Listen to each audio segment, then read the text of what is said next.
Bismillah ar-Rahman ar-Rahim. Good afternoon. Thank you so much for your participation during the class. Hope you enjoyed the lesson today. Let us summarize all the important points that we have planned in today's lesson. Today we started from page number 92, a school exchange trip. So, are school exchange trips is a good idea or not? So, I asked you this question. Definitely, it's a good idea that you can get, knowledge about the other schools culture, that how they guys are operating, right? So look at the photo and read Carter's blog. Match each of the students question to a sentence in the blog. So here you can see in the photo that the students, they're asking so many questions that to Carter, right? How old are you? Are you American? Can you play an instrument? Where are you staying? And what do you watch on TV? Do you like football? How long will you stay in Mexico? And why did you decide to come to Mexico? So here is a blog written by Carter. Carter is from Toronto, Canada. Okay, I went on a school exchange trip to Mexico last month. I took a photo of my class. Here you can see that he also displayed the photo on this page. So the students asked me how old I was. They asked me where I was staying, how long I would stay in Mexico, why I had decided to come to Mexico, and what I watched on TV. And they asked me that if I was American, if I liked football, and if I could play an instrument. They asked me a lot of questions. Okay, let's move on. As you know, in our previous lesson, we came to know about the direct speech and the reported speech, right? So, what we are going to do here you can find some examples of the reported speech, that when we tell people that's what someone asked, we usually change the tense because they said was in the past. What they said was in the past, right? As here you can see in the blog that when Carter is telling us about the question, so they asked me, right? So that we are changing the tense, the form of verb in the first form into the second form because we are talking about past.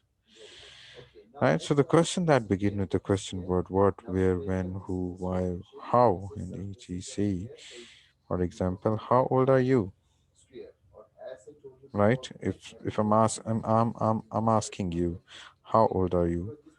So what you can tell someone else that the teacher Kashif asked me how old I was. So here you can see the example. They asked me how old I was. Is correct. But if I'm writing, they asked me how old was I? No, it's not correct. Right? I was at the end. And why did you decide to come to Mexico? They asked me why I had decided to come to Mexico. Simple, understandable, as I've explained it in details during the class. So let me show you a few the answers of these questions as well. Give me a moment.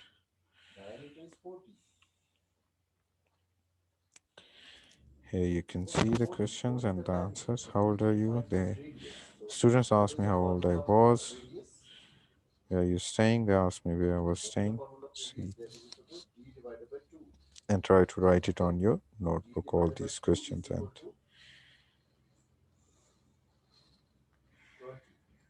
okay, move on. That here are some more students' questions. What did they ask Carter? Right. So they ask, "What's your name?" So you can write here. They ask me.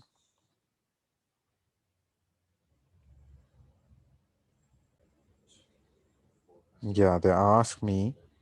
Uh, they ask him uh, what his name was. Where do you live? They ask him where he lived.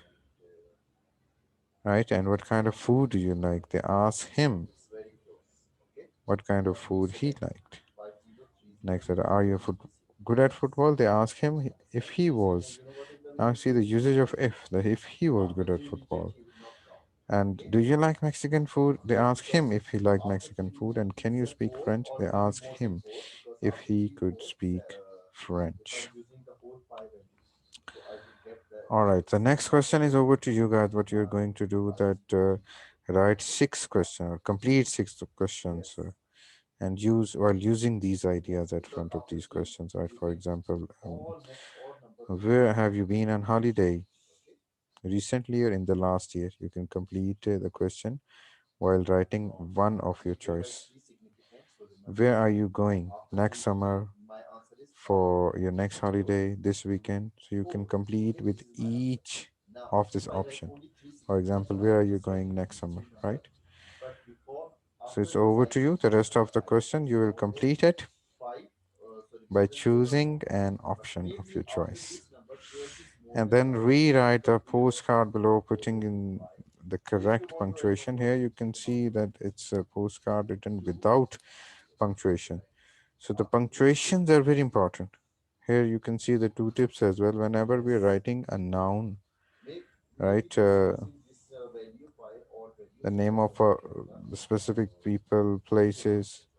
So what we will use, that we will write, we will start the name with the capital letter. And the second thing that add apostrophe. These are the apostrophe signs. He, I have, right? For missing letters and for the possessive uh, as my mom's sisters. This sign is called apostrophe, as explained it. So now see this postcard, how you are going to write it with the correct punctuation. See this carefully. Some of you have done during the class. Those who didn't finish, you must you must write it on the book, or if it's possible, you can write it on your notebook, as it will, improve your handwriting as well. Then at the end, we have a special project, a special treat. It's a project, right? What you're going to do here, plan a special holiday treat with a friend or for a member of your family. Write your plan like this. I would like to take my mom, dad, best friend to where? Mention the place. We'll go in when, right? January, February, the summer, winter. And we'll go for what? How much? How long? Day trip, weekend trip, fortnight, right? And we'll fly to where? We'll travel by what? Car, train, plane.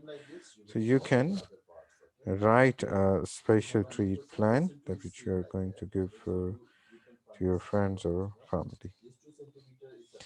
And that's it. Furthermore, you have a homework. It's page number 66 and 67. Right? This is your homework for today. Complete it.